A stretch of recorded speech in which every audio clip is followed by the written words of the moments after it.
I don't do enough content about dinosaurs and evolution and all that kind of stuff. That is my forte. That's my favorite thing to cover. But very briefly, look at these articles that they publish. This one says new dinosaur species discovered in Utah lived in an era of epic ecological changes. Yes, of course. Every dinosaur they discover, number one, the reason they're discovering the dinosaur is because it's intact. The reason the dinosaur is intact is because it was covered over very quickly by mud and water. It takes a lot of water to make a lot of mud to cover a lot of dinosaur, and a lot of dinosaurs were covered by a whole mess load of mud. And the reason they're able to discover a new dinosaur, as I said, is because they are intact. The headline says they lived in an era of epic ecological changes. Yeah, a flood.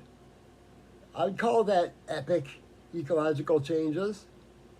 There are probably volcanoes going off all at that same time, earthquakes like nobody's business.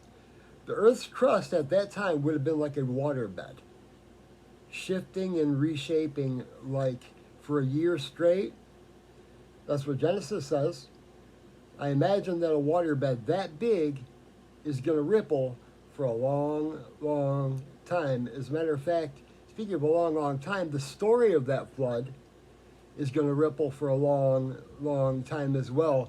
I'd say it would ripple for probably forever. I think people would be talking about that flood for probably the rest of history, I think. Well, as a matter of fact, 500 civilizations worldwide right now have a flood account, a flood legend. Every single major nation in the world has a flood account. Hawaii, even Noah, his name in their flood account is Nui. Not too far off, eh? But of course, yeah, you dinosaurs saw some major ecological changes. That flood is going to upset every single aspect of Earth geology, weather. You want to talk about weather modification? That'll modify your weather real quick.